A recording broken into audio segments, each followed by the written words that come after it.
شکریہ.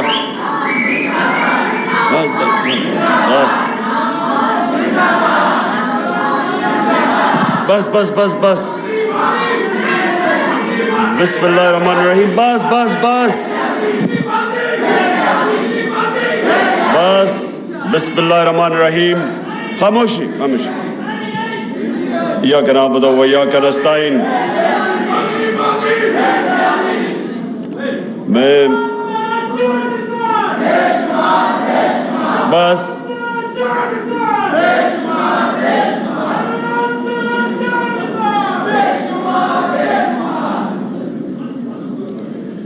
بسم اللہ الرحمن الرحیم. اچھا جی، میں سب سے پہلے میرے ہمسائے اعتزاز احسن نے ایک کامنٹ کیا، پہلے میں اپنی بات ادھر سے شروع کرتا ہوں. انہوں نے کہا کہ بہت زیادہ اپنی تقریروں میں اب دین کا استعمال کرتے ہیں. دیکھیں، میں پہلے یہ واضح اس لیے کرنا چاہتا ہوں کہ اگر میرے میں اللہ ایمان نہ ڈالتا تو میں کبھی پولیٹکس میں نہ آتا. کیونکہ ایک آدمی جس کو اللہ سب کچھ دے بیٹھا تھا، جس کو پولیٹکس کچھ دے ہی نہیں سکتی تھی، شاید ہی کسی پاکستانی کو اللہ نے اتنی شہرت اور سب کچھ دیا، تو مجھے تو پولیٹکس سے پہلے مل چکی تھی. میں صرف پولیٹکس میں ایک وجہ سے آیا تھا کہ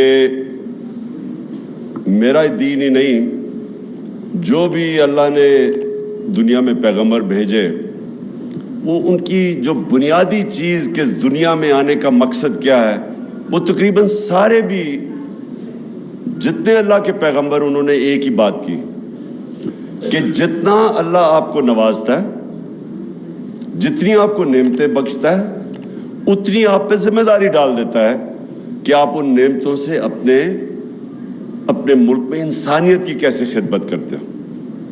یہ سارے اللہ کے دینوں کی بنیادی میسج ہے. تو دو طرز ہے زندگی کے، ایک آپ اپنے لیے جیے اور آسان زندگی ہے وہ، اور میرے لیے بڑی آسان زندگی تھی. اور ایک دوسرا ہے کہ آپ ذمہ داری باحثیت انسان اپنی ذمہ داری اٹھائیں اور کوشش کریں کہ اپنے معاشرے کے اندر لوگوں کی زندگی بہتر کریں. تو یہ دو مختلف، ایک میٹیریل لائف ہے اور دوسرا اسپریچول وے آف لائف ہے. تو میں آیا تھا پولیٹکس میں، اور میں نے جب آیا تو اس سے کافی دیر پہلے اسٹڈی کیا کہ وہ جو ہمارے نبی صلی اللہ علیہ وسلم کا دور تھا مدینہ میں، تو وہ کیا چیزیں تھیں جو انہوں نے، وہ کیوں اللہ ہمیں کہتا ہے کہ اس نبی کے راستے پہ چلو، ان کی سنت پہ چلو، ان کی شریعہ پہ چلو، کیوں کہتا ہے اللہ؟ تو وہ میں نے آنے سے پہلے ہی اس نتیجے پہ پہنچ چکا تھا کہ اللہ ہماری بہتری کے لیے کہتا ہے. سارا جو قرآن میں اللہ کا جو اللہ کی جتنے بھی احکامات ہیں وہ ہماری بہتری کے لیے ہیں، کیونکہ اللہ تو بے نیاز ہے، اس کو تو خود کفیل ہے، اس کو تو ہم کوئی فائدہ نہیں اور نقصان پہنچا سکتے. تو ساری چیزیں قرآن کے اندر انسان کی بہتری کے لیے.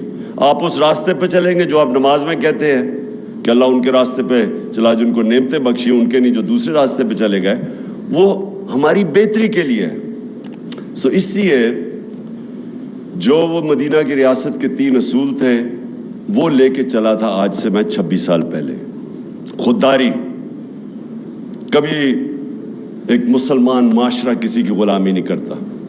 یہ سب سے پہلے لا الہ الا اللہ، یہ آپ کو خوددار بناتا ہے. دوسرا کہ انسانی معاشرے میں انسانیت ہوتی ہے، جانوروں کے معاشرے میں سروائیول آف دا فٹسٹ ہوتی ہے. انسان فرق یہ اس طرح ہے کہ وہ کمزور کی جتنی زیادہ انسانیت اتنی وہ مدد کرتا ہے کمزور کی. جانوروں کے معاشرے میں نہیں ہے. تو یہ سارے پیغمبروں نے بلکہ یہ انسانیت کی بات کرتے تھے. اور تیسری چیز ہے انصاف. یہ 3 فنڈامنٹل پرنسپلز ہیں جس پہ مدینہ کی ریاست کھڑی ہوئی تھی.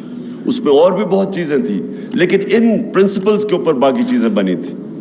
تو یہ آج سے 26 سال پہلے میں نے اپنی پارٹی کا منشور رکھا تھا اور تب میں پولیٹکس میں آیا تھا.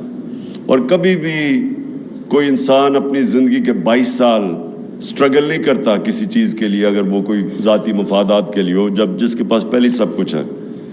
تو اس لیے میں کبھی کسی کے دین کے اوپر کامنٹ نہیں کرتا.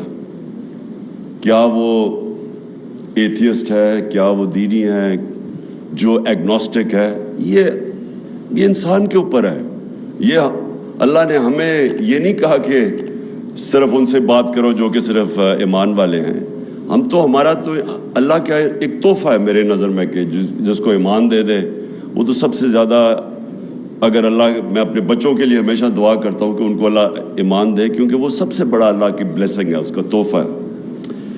اب میں آتا ہوں جی آج کا جو موضوع ہے، یہ کنیکٹڈ ہے ایکچولی میری 26 سال پہلے جس کی وجہ سے میں پولیٹکس میں نام رکھا تھا انصاف کی تحریک. کیونکہ میں اپنے تجربے سے میں کوئی اسلام کا اسکالر نہیں تھا، میں نے تو صرف اپنی زندگی کا جو تجربہ تھا، جو ساری دنیا میں دیکھی، کانٹراسٹ دیکھتا تھا. آدھا وقت انگلینڈ میں یونیورسٹی میں گزارتا تھا، یونیورسٹی کے بعد کرکٹ کی وجہ سے آدھا وقت میں پاکستان گزارتا تھا. تو یہ سارا وقت میں موازنہ کر سکتا تھا دونوں معاشروں کا، جو اور شاید لوگ میرے سے بہت عقل والے لوگ ہوں گے لیکن ان کو اس طرح کی اپرچونٹی نہیں تھی کہ جو میرے پاس تھی. تو میں اپنے تجربے کے اس کے اوپر پہنچا اس نتیجے پہ کہ اگر ایک معاشرے کے اندر انصاف نہیں ہے وہ معاشرے میں خوشحالی نہیں آتی. ابن خلدون اپنی جو مسلمانوں کی بلکہ دنیا کا ایک اپنی ٹائم کا جس کو کہتے ہیں فادر آف ماڈرن ہسٹوگرافی، اس سے بڑا کوئی ذہن نہیں تھا. وہ لکھتا ہے کہ میری زندگی کا تجربہ قرآن پڑھ کے بھی اور زندگی کا تجربہ یہ ہے کہ اللہ نے انسان کو زمین پہ بھیجا ہی ایک مقصد سے ہے کہ میری زمین پہ انصاف قائم کرو. اور یہ جو ونسٹن چرچل کی جو بات کی جاتی ہے جب برطانیہ تباہ ہو رہا ہوتا ہے تو وہ تب کہتا ہے، وہ پوچھتے ہیں جی ہم بچ جائیں گے، اس نے کہا کیا اگر آپ کی عدالتیں انصاف دے رہی ہیں تو آپ تباہ نہیں ہو سکتے. حضرت علی رضی اللہ تعالیٰ کہتے ہیں کفر کا نظام چل جائے گا لیکن ناانصافی کا نظام نہیں چل سکتا. تو یہ میں 26 سال پہلے اس تحریک انصاف کی تحریک کا نام رکھا تھا. رول آف لا جو ہے وہ فنڈامنٹل چیز ہے جو فرق کرتا ہے معاشروں میں. ابھی رول آف لا انڈیکس کی بات کر رہے تھے گوندل صاحب کہ ہم 130 نمبر پہ ہیں، دنیا میں 130 نمبر پہ ہیں. سوئٹزرلینڈ دنیا میں نمبر 1 پہ ہے. رول آف لا انڈیکس میں سوئٹزرلینڈ نمبر 1 پہ ہے، ہم 130 پہ ہیں. سوئٹزرلینڈ کے کیونکہ میں نے سوئٹزرلینڈ دیکھا ہوا ہے، اس کی صرف کمال ایک ہے کہ ان کے زبردست پہاڑ ہیں. پہاڑوں کے اوپر لوگ جاتے ہیں، ٹورزم ہوتی ہے، سردیوں میں سکینگ ہوتی ہے. اور ہمارا جو پہاڑ ہیں دگنے ہیں سوئٹزرلینڈ سے، ہمارا ناردرن ایریا سوئٹزرلینڈ سے دگنا ہے. جو خوبصورتی ہے وہ سوئٹزرلینڈ سے کئی گنا زیادہ ہے. لیکن سوئٹزرلینڈ خوشحال ہے. صرف اپنی پہاڑوں کی ٹورزم سے سوئٹزرلینڈ $60 ارب سال کا کماتا ہے. $60 ارب، چھوٹا سا سوئٹزرلینڈ. ہماری ساری ملک کی ایکسپورٹس ہماری تاریخی تھی $30 ارب، $31 ارب یا $32 ارب. ان کو صرف ٹورزم سے $60 ارب ملتا. سوئٹزرلینڈ ٹورزم سے پیسے اس لیے نہیں بناتا کہ ان کی ملک میں خوبصورتی زیادہ ہے، وہ اس لیے بناتا ہے کہ وہاں رول آف لا ہے، وہاں کوئی قانون سے اوپر نہیں ہے. اس ملک کے اندر ان کی عدالتیں انصاف کرتی ہیں. اس کے ملک کے اندر جو عام شہری ہے اس کو اس کے ملک کا قانون مکمل طور پہ تحفظ دیتا ہے طاقتور سے. اور جب ایک کمزور انسان کو اس کے ملک کا انصاف کا نظام تحفظ دیتا ہے، وہ انسانوں کو آزاد کر دیتا ہے. تو سب سے امپورٹنٹ چیز آپ کی سمجھنی ہے کہ صرف آزاد انسان کی پرواز اوپر ہوتی ہے. بڑے کام صرف آزاد انسان کرتے ہیں. غلام ملک کے اندر بھی اگر ایک انسان آزاد ہو وہ اس ملک میں بھی اوپر چلا جاتا ہے. میں ہمیشہ دو انسانوں کی بات کرتا ہوں جو غلام ہندوستان میں بڑے ہوئے، قائد اعظم اور علامہ اقبال. آزاد ذہن تھے. فلسفہ دیکھیں علامہ اقبال کا. شاید میں نہیں سمجھتا، میں کوئی اتنا بڑا اسکالر نہیں ہوں، لیکن میں نہیں سمجھتا کہ پچھلے 500 سال میں کوئی مسلمان ذہن اس قابل تھا، اتنا بڑا ذہن تھا جو علامہ اقبال تھے. اور قائد اعظم سارے برٹش انڈیا کے اندر سب سے قابل لائر سمجھے جاتے تھے، سب سے زیادہ ان کی فیس ہوتی تھی. تو قائد اعظم کا دیکھ لیں کہ وہ ایک غلام ہندوستان میں ایک آزاد ذہن تھا، جو وہ آزادی کی بات کرتے تھے، جو ان کی رسپیکٹ تھی، خودداری تھی. میں آپ ذرا ماڈرن کئی دفعہ کہتا ہوں کہ وہ جو شہباز شریف کا ایک میں ٹیپ چلاتا ہوں کہ ہم بھیک نہیں مانگنے ہیں لیکن ہم مجبور ہیں، ہم یہ ہیں وہ ہیں. قائد اعظم کو سنیں ذرا آپ، اس کی ساری آپ تقریریں سنیں، ان کے مخالف کے کامنٹ سنیں قائد اعظم کے اوپر. تو یہ بڑے کام صرف آزاد ذہن کرتے ہیں. جو انوویشنز اور انوینشنز ہیں وہ صرف آزاد ذہن کرتا ہے. غلام ذہن صرف اچھا غلام بنتا ہے. اور ڈفرینٹ قسم کی آزادیاں جو میں تحریک حقیقی آزادی کی بات کرتا ہوں اس میں مختلف قسم کی ہے. آج ہم صرف وہ آزادی کی بات کر رہے ہیں جو کہ آزاد عدلیہ، جو رول آف لا امپلیمنٹ کرتی ہے اور جو قوم کو، لوگوں کو آزاد کرتی ہے، طاقتور کے ظلم سے آزاد کرتی ہے. یہ جو فیوڈل کلچر ہے، فیوڈل کلچر کیا ہے؟ کیوں ایک وقت ہوتا تھا کہ اوپر سے انویڈر آتا تھا، جیسے ہی افغانستان سے گزرتا تھا سیدھا وہ پہنچتا تھا دلی تک، کوئی راستے میں اس کو رکاوٹ نہیں ہوتی تھی، کیونکہ فیوڈل سسٹم کے اندر لوگ غلام ہیں. تو ان کو فرق ہی نہیں پڑتا تھا کہ کوئی باہر آئے، کیونکہ جو اوپر آئے یا جائے. بابر کے اوپر بابر کی ایک جو پہلا مغل بادشاہ جب آیا تھا تو اس کے اوپر یہ ایک انسیڈنٹ بتایا جاتا ہے کہ وہ جب آیا تو اس نے ایک چھوٹی سی پہلے ریڈ کیا، فتح کرنے سے پہلے اس نے ایک ریڈ کی پانی پت سے پہلے سیالکوٹ کے پاس. تو کہتا ہے ایک چھوٹی سی لڑائی ہوئی، یہ جیت گئے. تو کہتا ابھی وہ شام کو بیٹھا دیکھ رہا تو تھوڑی دور، لڑائی سے تھوڑی دور ایک کسان اپنا ہل چلا رہا ہے. وہ بڑا حیران ہوتا ہے کہ یہ اس کو کوئی فرق ہی نہیں پڑا کہ کوئی باہر سے فوج ہے یا لڑائی ہوئی ہے. وہ کسان کو بلاتا ہے شام کو، کہتا ہے تم بڑے دلیر آدمی ہو گئے کہ تمہیں فرق ہی نہیں پڑا کہ باہر سے کوئی فوج ہے یا لڑائی ہوئی. وہ کہتا ہے میرا کسان، میرا حل چلتا رہا، مجھے کیا فرق پڑتا ہے کون آئے کون جائے، کیونکہ وہ تو آزاد ہی نہیں تھا. کیوں سارا قبائلی علاقہ اور افغانستان کیوں ہمیشہ اپنی آزادی کے لیے لڑتے ہیں؟ کیونکہ وہ آزاد ہیں. ان کا جو سسٹم ہے جرگا سسٹم، وہ بیسکلی ریپرزینٹ کرتا ہے. ان کی جوری سسٹم بھی بن جاتا ہے، ان کو انصاف بھی مل جاتا ہے اور ان کی آواز بھی ہوتی ہے، وہ پھر لوکل گورنمنٹ بھی بن جاتی ہے. تو وہ ہمیشہ لڑتے تھے. جو آتا ہے افغانستان میں وہ ہمیشہ وہ لڑنا اپنے آزادی کے لیے لڑتے ہیں. قبائلی علاقے 80 سال انگریز کے خلاف قبائلی علاقے میں لڑتے رہے لوگ، کیونکہ ان کا سسٹم آزاد تھا. آزاد، جب ہم آزادی کی بات کرتے ہیں یہ یاد رکھیں کہ فیوڈل سسٹم جس کے اندر طاقتور کے لیے قانون، کمزور کے لیے دوسرا، اس کے اندر کبھی اس معاشرے کا پوٹینشیل اوپر نہیں آتا. تو کیونکہ میں نے مغرب میں اور یہ سارے انگلینڈ، سب یورپ، آسٹریلیا وغیرہ دیکھے ہوئے تھے، امریکہ، تو میں بڑی پہلے اس نتیجے پہ آ گیا تھا کہ جب تک ہمارے ملک کے اندر ہمارا انصاف کا نظام نہیں ٹھیک ہوتا، جو اللہ نے اتنی نعمتیں بخشی ہیں پاکستان کو، ہمیں خود بھی نہیں اندازہ، مجھے بھی پوری طرح اندازہ نہیں تھا جب تک میں 3.5 سال پرائم منسٹر نہیں بنا، کہ اللہ نے ہر قسم کی اس ملک میں ہر قسم کی نعمتیں بخشی ہیں. کسی ایک بھی ہم اٹھا لیں تو ہم اوپر جا سکتے ہیں. اور تو چھوڑے جو منرلز ہیں پاکستان میں، مدنیات ہیں، ہم صرف اسی پہ کانسنٹریٹ کر رہے ہیں، وہی پاکستان کو اٹھا سکتے ہیں. ٹورزم پہ کانسنٹریٹ کر، وہاں اٹھ سکتا ہے. ایگریکلچر کے اوپر ہمارا جو زراعت ہے، اس میں ہم صرف ماڈرن ٹیکنیکس ہی لے آئیں، اسی میں ملک اٹھ سکتا ہے.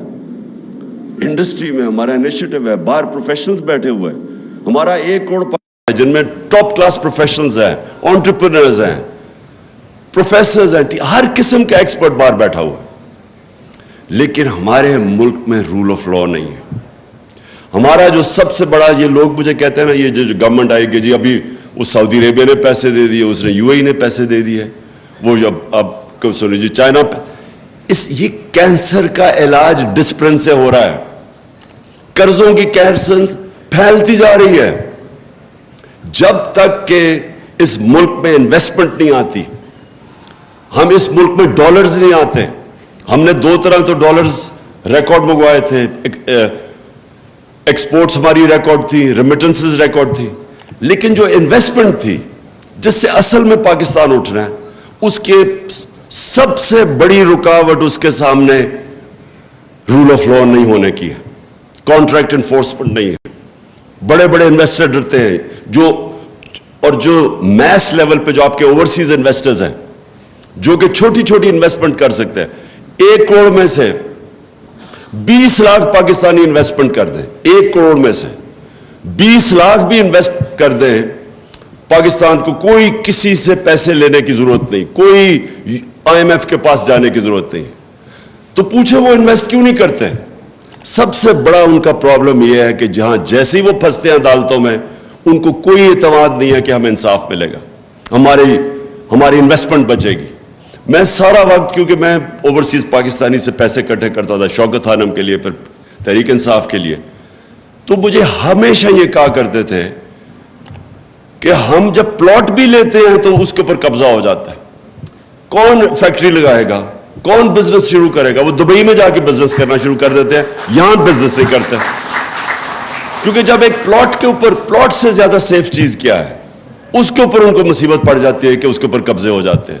عدالتوں کے وہ چکر لگاتے ہیں.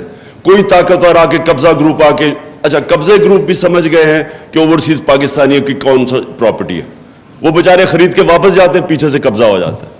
تو جب آپ ایک سیف انویسٹمنٹ پلاٹ کے اوپر بھی آپ لوگوں کے قانون کے اوپر اعتماد نہیں ہوتا, تو کیسے انویسٹمنٹ آ سکتی ہے جو کہ اس ملک میں اتنی آ سکتی ہے؟ کیونکہ جو اوورسیز پاکستانی اس کے پاس جس وقت جو ان کے پاس ڈالرز پڑے ہوئے ہیں, جتنا پاکستان کا قرضہ ہے اس سارے قرضے سے زیادہ ڈالرز باہر پڑے ہوئے ہیں اوورسیز پاکستانی کے. اور میں ان کی بات نہیں کر رہا جو انہوں نے چوری کر کے پیسہ باہر لے کے گئے یہاں کے ڈالرز, میں بات کر رہا ہوں جو انہوں نے باہر کمائی کی تھی جو پاکستان آ سکتا. تو میری پہلی چیز یہ کہ ہمارا جو آج پاکستان کا مستقبل ہے, فیوچر جس طرف ہم جا رہے ہیں, یہ لازم ہے کہ اگر ہم رول آف لا اس ملک میں نہیں اسٹیبلش کرتے, ہم کبھی بھی اس ملک کو اس دلدل سے نہیں نکال سکتے. ہماری جو معیشت ہے, میں تو پہلے اس کے معیشت کے اوپر بات کرتا ہوں, کہ یہ کبھی بھی پراسپر نہیں کر سکتی جب تک کہ پاکستان میں رول آف لا نہیں آتا, ہم اسٹیبلش نہیں کرتے. جو انویسٹر ہے اس کو اعتماد نہیں ہوتا ہماری کانٹریکٹ انفورسمنٹ کے اوپر. یہ نمبر 1 میری چیز ہے. نمبر 2, انسان کا جو پوٹینشیل ہے اس ملک میں وہ کبھی ریلیز نہیں ہوگا جب تک کہ انسان کو ہم پروٹیکشن نہ دیں, جب اس کے بنیادی حقوق کو ہم پروٹیکٹ نہ کریں. اب آپ کے سامنے یہ کلاسک کیس ہے, شہباز گل کا یہ کلاسک کیس آپ کے سامنے ہے. ایک آدمی کو اغوا کیا جاتا ہے, اس کو پکڑ کے سب کے, وہ تصویر ہے کہ آئے ہیں لوگ گاڑی میں, کوئی وارنٹ نہیں دکھائی جاتی, وہ کوئی مفرور نہیں تھا, کوئی بھاگ نہیں رہا تھا. کہیں بھی جا کے آتے اس کو وارنٹ دکھاتے, جی یہ آپ کے اوپر چارجز ہیں, اس کو لے جاتے. اغوا کر کے لے کے گیا, پتہ ہی نہیں پہلے ہمیں چلا وہ گیا کدھر ہے. ادھر انہوں نے اس کو تشدد کیا, اس کے اوپر ننگا کر کے اس کو مارا, اور اس کی پھر تکلیف میں اس کی تصویریں بنائیں ننگا کر کے. میں تو پہلے تو یہ ذرا سن لے کہ یہ کس مہذب معاشرہ جس کے اندر قانون ہوتا ہے وہاں اس کی اجازت ہے. کوئی مجھے معاشرہ بتا دے دنیا میں کہ وہ اجازت دیتا ہے یہ کرنے کے لیے. تو پہلے تو اس کو مارتے ہیں, اس کے بعد پتا چلتا ہے جی اچھا 2-3 دن کے بعد 2 دن کے بعد پتا چلتا ہے جی اس نے وہ بہت بڑا اس نے کوئی غداری کر دیا ملک کے ساتھ. اچھا میں اب یہ اپنا کہوں کہ مجھے پتا ہی نہیں تھا شروع میں کیا ہوا, مجھے اس کی صرف ایک میسج آئی کہ کال آئی کہ جی میں نے کوئی ٹی وی کا انٹرویو دیا, اس میں تھوڑی سی کنٹروورسی ہے. میں نے کہا کیا کر جی, میں نے کہا تھا کہ کوئی ان لافل کمانڈ نہ سنو, بس یہ میری آخری بات ہوئی ہے اس سے. میں نے کہا اچھا ان لافل وہ تو سب کہتے رہتے ہیں. بعد میں پتا چلا اس نے وہ جو ایڈ کر دیا جی گورنمنٹ آفیسز, اس کے بعد میں پتا چلا کہ اصل میں تو یہ وہ اصغر خان کا کیس تھا, اس کے اندر عدالت ہی وہی باتیں کر رہی ہے. یعنی وہ کوئی اتنا بڑا جرم نہیں تھا کہ اس کو اس طرح پہلے اغوا کرو پھر مارو, اس سے پھر پتہ نہیں کیا. اور اس کو جو حال تھا, مجھے تو بعد میں وکیلوں نے بتایا کہ اس کا وہ مینٹلی ٹوٹل شیٹر کر دیا انہوں نے اس کو. تو کیا کیا ہوگا کہ اس کو بالکل ہی مینٹلی ایک آدمی کو, اچھا وہ چلے یا تو ہونا وہ کوئی اس طرح کا جو جیل سے اندر باہر جاتا ہو, وہ تو تکڑے ہوتے ہیں لوگ. وہ پروفیسر وہاں کا, وہ امریکن یونیورسٹی کے اندر وہ لیکچر دے رہا ہے, اس کو یہ جب ٹریٹمنٹ کی گئی تو اس کا اوپر جو ذہنی طور پہ گزرا ہوگا, میں بھی حیران کہ سوچیں اس کی فیملی ہوگی, اس کی وائف ہوگی, وہ کیا اس کی تصویریں دیکھ رہی ہیں, وہ کیا سوچتی ہوں گی. اس کے رشتہ دار, اس کے بھائی, اس کے فادر ان لا میرے پاس آئے, وہ سارے اس کو دیکھ کے ایک آدمی کو اس طرح بریک کرنا. اور جو کر رہے تھے ان کو کوئی خوف نہیں تھا قانون سے, ان کو کوئی فکر نہیں تھی کہ ان کا کوئی احتساب ہوگا, کوئی قانون ان کو انصاف کے کٹہرے میں کھڑا کیا جائے گا, کوئی فکر نہیں تھی ان کو. ظلم کرتے ہیں, پولیس سے پوچھتے ہیں, بعد میں پولیس کہتے جی ہم نے تو نہیں کچھ کیا. تو پھر کس نے کیا؟ کون تھا اس کے پیچھے؟ جو بھی پیچھے تھا وہ اپنے آپ کو قانون سے اوپر سمجھتا ہے. وہ سمجھتا تھا کہ پاکستان کا قانون میرے اوپر نہیں لاگو ہوتا. اور یہ ہے المیہ ہمارا. اور پھر وہ خاتون میجسٹریٹ, وہ بڑا جی عمران خان کو دہشت گرد بنا دیا مجھے, کہ وہ نے اس کو کہہ دیا ہے کہ جب خاتون میجسٹریٹ کے پاس آیا, جب اس کو پتا تھا تشدد ہے, آج ثابت ہوا ہے کہ اس کے اوپر تشدد ہوا ہے, عدالت میں اس کی رپورٹ دی گئی ہے کہ اس کے اوپر تشدد ہوا ہے, اس نے پھر اس کو پولیس کے پاس ریمانڈ پہ بھیج دیا. یعنی کوئی چیک کرنا چاہیے. اور کیا ان کی کوئی اکاؤنٹیبلٹی نہیں ہے کہ ایک آدمی دیکھ رہے ہیں تصویریں اس کی, دیکھ رہے ہیں وہ پبلک میں بالکل مینٹلی بریک ہوا ہے, اس کو پھر پکڑ کے واپس بھیج دیا اسی پولیس کے پاس, اور چیک بھی نہیں کیا کہ اس کے اوپر تشدد ہوا. یعنی اور پھر یہ جو آئی جی اور ڈی آئی جی ہے, کون ذمہ دار ہے کہ ایک آدمی کو آپ نے غیر قانونی طور پہ اٹھا کے تشدد کیا؟ کدھر یہ اجازت دیتا ہے؟ اور اس کے اوپر اچھا میں کہہ رہا ہوں کہ قانونی کارروائی کریں گے, وہ کہتے جی دہشت گرد ہے. سوچ لے کہ اچھا پہلے وہ غلط کام کر رہے ہیں, ان کے غلط کام کرنے کے لیے ہم کہہ رہے ہیں قانونی کارروائی کریں گے, اور وہ اوپر سے دہشت گردی کا پرچہ کروا دیتے ہیں میرے اوپر, اور جناب وارنٹ نکال دیتے ہیں. یہ ساری چیزیں کیا شو کرتا ہے کہ ہمارے ملک میں قانون کی حکمرانی نہیں, طاقت کی حکمرانی ہے. جو طاقتور ہے وہ قانون سے اوپر ہے, جو کمزور ہے اس کی حفاظت نہیں کرتا قانون. اس لیے یہ بڑا امپورٹنٹ ہے کہ ہم اپنے ملک میں جد و جہد کریں. یہ پاکستان کی فیوچر کی جنگ ہے. یہ جو اب انصاف کی جو تحریک ہے اس ملک میں رول آف لا قائم کرنے کے لیے, یہ ملک کا فیوچر ہے. یا ایک طرف یا ملک ادھر جائے گا اور یا دوسری طرف تباہی کی طرف جائے گا. اگر اسی طرح اس ملک کے اندر قانون کی حکمرانی نہ ہوئی, میں آپ کو کہتا ہوں کہ کوئی طریقہ ہی نہیں ہے کہ ہم یہ معاشی تباہی سے بچ سکتے ہیں. کوئی کسی کے پاس آنسر نہیں ہے. وہ بڑا سنا تھا جی, بہت بڑا جینیس تھا شہباز شریف. لوگوں نے ریئلائز نہیں کیا کہ اشتہاروں کے اندر ہی وہ جینیس تھا. ساری ترقی اشتہاروں میں تھی. جب سے وہ آیا, مجھے یہ بتا دے کہ ان کے پاس کون سا روڈ میپ ہے. یہ جو ہم قرضے لیتے جا رہے ہیں, گروتھ ریٹ کم ہوتی جا رہی ہے, انڈسٹری سکڑتی جا رہی ہے, کسانوں کے پاس اتنی زیادہ مہنگائی کر دی ہے, بجلی کی دگنی قیمت کر دی ہے بجلی کی. کسانوں کے پاس ٹیوب ویل چلانے کے پیسے بل آ رہے ہیں. عام بیچارہ مڈل کلاس سفید پوش, برے حالات ہیں لوگوں کے. تو اکانومی سکڑ رہی ہے, قرضے بڑھتے جا رہے ہیں. تو ہمارے پاس کدھر سے ویلتھ کریشن ہوگی کہ ہم یہ قرضے واپس کریں؟ کدھر سے دولت میں اضافہ ہوگا کہ اگر آپ کی انڈسٹری بھی بند ہو رہی ہے, بے روزگاری بھی بڑھ رہی ہے, ایکسپورٹس گر رہی ہیں, باہر سے جو دولت ریمیٹنسز آنی تھی ان کی وہ ڈراپ ہو گئی ہیں, تو کدھر سے پاکستان کے پاس پیسہ آئے گا؟ یہ قرضے یہ جو لے رہے ہیں اور قرضے, کوئی ہمارے پاس راستہ نہیں کہ اگر ہم نے اس ملک کو معاشی طور پہ ٹھیک کرنا ہے تو یہ ایک بڑی, یہ ساری اوور آل پکچر کے اندر جس کے اندر قانون کی حکمرانی آنی پڑے گی, جس کی وجہ سے انویسٹر آئے گا پاکستان میں, اور پھر نہ ہی ڈیموکریسی آ سکتی ہے. ڈیموکریسی اور رول آف لا ساتھ ساتھ چلتے ہیں. آپ اگر الیکشن کروا دیں ایک ملک کے اندر جدھر رول آف لا نہیں ہے, جمہوریت آ ہی نہیں سکتی. جو طاقتور ہے, جس کے پاس پیسہ ہے, جس کے پاس 2 نمبر پیسہ, وہ اوپر آ جائے گا. کیسے مقابلہ کرے گا ایک آدمی, پڑھے لکھے لوگ کیسے مقابلہ کریں گے اس کا جس کے پاس مسل بھی ہے, اس کے پاس جو سندھ کے اندر, آج مجھے بتائیں سندھ کے اندر کون سی جمہوریت ہے؟ جو ان کے یہ پیپلز پارٹی کے خلاف کھڑا ہوتا ہے, 15% لوکل گورنمنٹ میں لوگ کھڑے ہی نہیں ہوئے کیونکہ ان کے اوپر کیسز کر کے FIR کر کے ان کو انپوز جتا دیا 15% کو. باقیوں کے پاس جو الیکشن لڑنے جاتا ہے وہاں اس کے اوپر FIR کٹ جاتی ہے. میرے اوپر 16 FIR کاٹ دی ہے, وہ تو چھوڑے اب دہشت گردی کا کیس کر دیا, تو بیچارے عام لوگوں کا کیا ہوتا ہوگا؟ مجھے یہ بتائے کہ میرے پاس تو پھر بھی میں ایک, چلے وہ اللہ نے کرنا تھا کہ کل قوم ساری سڑکوں پہ آ گئی رات کو 2 بجے 3 بجے, نہیں تو میں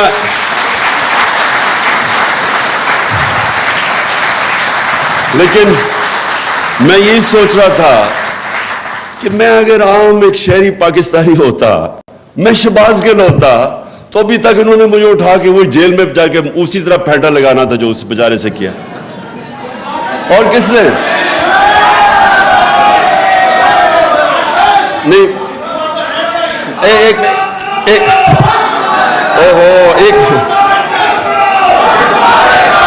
بس بس بس بس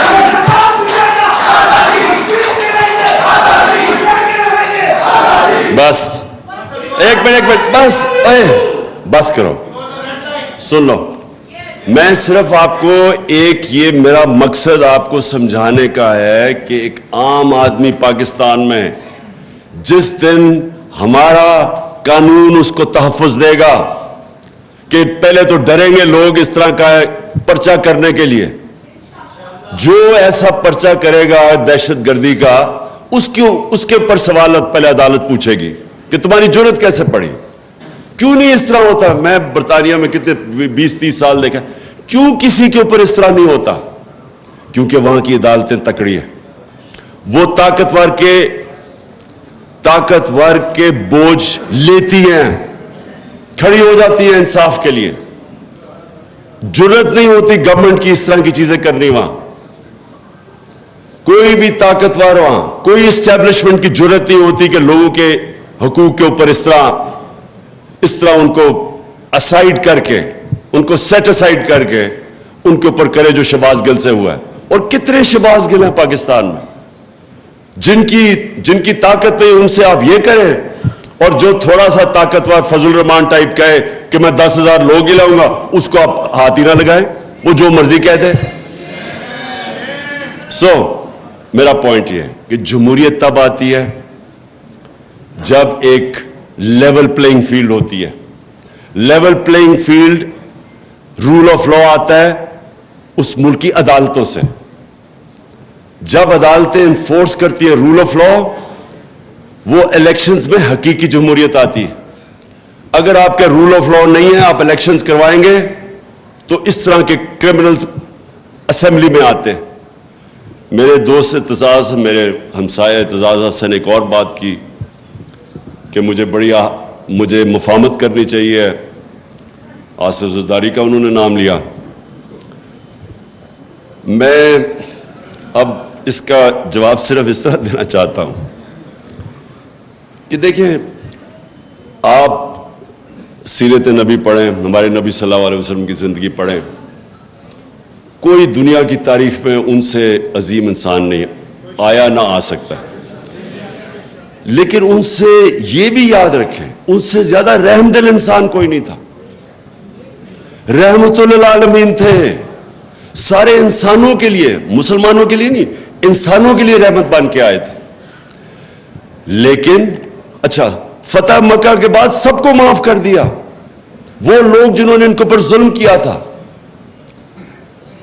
لیکن جب ان کو کوئی کہا کہ جناب قریش کی ایک لڑکی نے چوری کی ہے تو اس کو آپ ذرا نظر ثانی کریں, تو انہوں نے تب کہا دو چیزیں کہیں. میں یہ چاہتا ہوں کہ یہ جب مجھے بار بار کہتے ہیں جی ان سے آپ میں تکبر بڑا ہے, آپ ان سے مفاہمت کر لیں, آپ انڈرسٹینڈنگ کر لیں, میں ہمیشہ یہ آپ بتاتا ہوں کہ جو رحمت للعالمین تھے انہوں نے ہر چیز پہ نظریے کے اوپر کافر کے خلاف نظریہ فرق تھا ان کا, ان کے اوپر ظلم ہوئے تھے, انہوں نے وہ بھی معاف کر دیے. لیکن جب ان کو کہا کہ کرپشن یا چوری کے اوپر قریش کی لڑکی کو معاف کرو تو انہوں نے کہا کہ بڑی قومیں تمہارے سے پہلے تباہ ہوئی, جب بڑا چوری کرتا تھا اس کو چھوڑ دیتے تھے, چھوٹے چور کو پکڑتے تھے. دیکھیں, اور کہا کہ میری بیٹی بھی چوری کرے گی تو اس کو سزا ملے گی. یہ کیوں کہا انہوں نے؟ کیونکہ جب ایک معاشرے کے اندر آپ چوری کو, کرپشن کو ایکسیپٹیبل بنا دیتے ہیں, آپ معاشرہ ختم کر دیتے ہیں.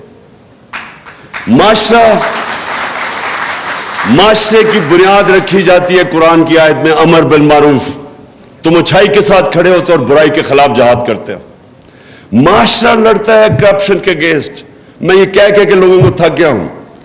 آپ اگر ایک بڑے بڑے چور وہ نیب جا رہے ہیں تو آپ پھول پھینک رہے ہیں اس کے اوپر, تو آپ کیا میسج دے رہے ہیں اپنی یوتھ کو, اپنی عوام کو؟ آپ کیا میسج دے رہے ہیں کہ چوری بری چیز ہی نہیں ہے. مجھے کہہ دیجیے وہ ہمارے صحافیوں نے کہا کہ دیکھیں جب عمران خان کو بھی اب وہ انہوں نے تقریر کرنے سے منع کر دیا تو نواز شریف کو بھی کر دیا. نواز شریف کو پاکستان کے سپریم کورٹ نے 2 سال کی تفتیش کے بعد جب اس کی کرونا جو پینما پیپرز کے اندر پراپرٹیز اربوں روپے کی پکڑی گئی, اس کے اوپر تفتیش کے بعد اس کو ڈسکوالیفائی کیا اور سزا دی.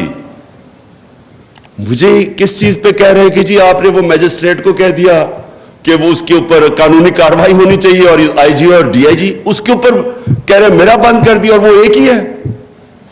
جس ملک کے اندر آپ کے بڑے بڑے صحافی یہ کہتے ہیں, اس کا مطلب چپ پلیز کر کے سنو, جب آپ کے بڑے بڑے صحافی یہ کہتے ہیں معاشرے کے اندر کیا پیغام جاتا ہے کہ کوئی چوری بری چیز, کرپشن بری چیز نہیں ہے. آپ کے گھر میں کوئی ڈاکہ مارے, کیا آپ کہیں گے کہ اس کے ساتھ مفاہمت کرو, اس کے آ کے بیٹھو اور بات چیت کرو؟ آپ کہیں گے اس کو جیل میں ڈالو. تو کرپشن تو ملک کے اوپر ڈاکہ مارا جاتا ہے, تو آپ اس کو کہہ رہے ہیں کہ نہیں جی ان سے بیٹھ کے کرو. تو میں صرف اس چیز کے اوپر, کیونکہ میں زیادہ تر تو اپنے ہمسایہ اعتزاز حسن سے سب چیز سے اگری کرتا ہوں, لیکن ادھر میرے دین کے اوپر تو خیر ہمارا مختلف ویوز ہیں, لیکن اس کے اوپر کہ آپ ہر کسی سے کمپرومائز, پالیٹکس ہوتی ہے آرٹ آف کمپرومائز, لیکن جس وقت آپ کرپشن سے کمپرومائز کرتے ہیں, جنرل مشرف نے یہ جو بالکل سلمان راجہ ٹھیک کہہ رہا ہے, وہ جو این آر او دیا تھا, کبھی کسی نے ایسٹیمیٹ کیا ہے کہ اس کا اس ملک کو کتنا بڑا نقصان ہوا, کہ کس طرح کرپشن کے دروازے کھلے, کتنا ملک پیچھے گیا. مجھے جب گورنمنٹ میں 4 گنا زیادہ قرضہ ہمارا نیشنل ڈیٹ بڑی 6 ٹریلین سے پہنچ گئی 30 ٹریلین پہ. ہم نے جو پہلا پیسہ اکٹھا کیا ٹیکس میں آدھا چلا گیا ان کے لیے ہوئے قرضوں کی قسطوں پہ, تو ملک کدھر سے چلانا تھا. کرپشن ایک معاشرہ لڑتا ہے, معاشرہ اس کو ان ایکسیپٹیبل کرتا ہے. عدالتیں ہماری ان کی سب سے بڑی ڈیوٹی یہ ہوتی ہے کہ جو بڑی کرپشن ہے اور جو سب سے مشکل ہے, جو وائٹ کالر کرائم جسے کہتے ہیں, جب تک ایک معاشرہ وائٹ کالر کرائم کا مقابلہ نہیں کرتا وہاں خوشحالی نہیں آتی. اور آپ سوئٹزرلینڈ کی اس لیے میں مثال دیتا ہوں, جب وہ رول آف لا کی انڈیکس کی بات کرتے ہیں کہ 99.9% ہے وہاں, اور خوشحالی بھی دنیا میں سب سے زیادہ ہے, وسائل نہ ہونے کے برابر ہیں, وہ اس لیے کہ اس معاشرے کے اندر انصاف ہے. میں آخر میں اپنی بات ختم کرتا ہوں. کہتے ہیں کہ جو سب سے بڑی رکاوٹ ہے طاقتور کو قانون کے نیچے لانے کی، وہ سب سے بڑی جو رکاوٹ ہے وہ خوف ہے۔ لوگ ڈرتے ہیں، مافیاز ہوتے ہیں طاقتور، وہ آپ کو ڈراتے ہیں، دھمکاتے ہیں۔ لوگوں کو ڈر ہوتا ہے اپنی جان کھونے کا، لوگوں کو ڈر ہوتا ہے میرا روزگار چلا جائے گا، لوگوں کو ڈر ہوتا ہے کہ جناب مجھے ذلیل کر دیں گے ٹی وی کے اوپر اور میڈیا پہ۔ میری آخری پوائنٹ یہ ہے کہ جس وقت ایک قوم یہ جو خوف کا بت ہے یہ توڑ دیتی ہے اور وہ کھڑی ہو جاتی ہے، جب وہ اپنے آپ کو آزاد کر لیتی ہے اس خوف سے، تو پھر عدلیہ بھی اس قوم کے سامنے انشور کرتی ہے کہ جسٹس ہو، کیونکہ جو ڈر ہوگا قوم کھڑی ہو جائے گی۔ جو بڑی اچھی بات کی سلمان نے یہ بھی کہ جب مارشل لاء لگے تو لوگ سڑکوں پہ نکلے ہی نہیں، بھائی آرام سے چپ، لوگوں نے ایکسیپٹ کر لیا کسی نے قانون توڑا۔ لیکن میں یہ سمجھتا ہوں کہ ہمارا ملک، یہ بہت بڑا اللہ نے کرم کیا ہمارے ملک پہ کہ ہمارے لوگوں کو بیدار کر دیا ہے، شعور آ گیا ہمارے لوگوں میں، چینج ہو گیا ہے۔ کبھی میں نے پاکستانی قوم کے اندر اس طرح کی بیداری نہیں دیکھی، اور مجھے جو سب سے زیادہ اس وقت ایک میرے دل میں خوشی یہ ہے کہ ہر چیز، یہ جو بری چیزیں ہو رہی ہیں یہ میڈیا کے اوپر، یہ سوشل میڈیا کے، ان کے لوگوں کو دبا رہے ہیں، ٹیلی فون جا رہے ہیں، کوئی تو لکھتا ہے کہ ہم تمہیں یہ کر دیں گے، ان نون نمبر سے ٹیلی فون جا رہے ہیں، ہم ایجنسی سے کال کر رہے ہیں، آپ نے یہ نہیں کہنا وہ نہیں کہنا، لوگوں کو ڈرا رہے ہیں، دھمکا رہے ہیں، سپریس کر رہے ہیں۔ لیکن جو مجھے اور میڈیا کو، ARY کو بند کیا، وہ بول کی اس دن میری تقریر اس کو لائیو ختم کر دیا، میڈیا کو کال جاتی ہے کہ آپ نے نہیں دکھانا یہ تحریک انصاف اور عمران خان کو۔ لیکن اس ساری چیزوں میں جو سب سے خوشائن چیز ہے ہمارے ملک میں کہ ہمارے لوگ وہ ادھر پہنچ گئے ہیں کہ میں اب پورا، میرا ایمان ہے کہ یہ جو شعور کا، میں ورڈ یوز کرتا ہوں شعور کا، اور یہ جو بیداری کا جو جن ہے جو بوتل سے نکل چکا ہے، جو مرضی اب کوئی کر لے، یہ اب بوتل میں واپس جانے نہیں لگا۔ یہ جو میرا ایمان ہے کہ یہ اب ملک کو انشاءاللہ حقیقی آزادی کی طرف لے کے جائے گا۔ شکریہ۔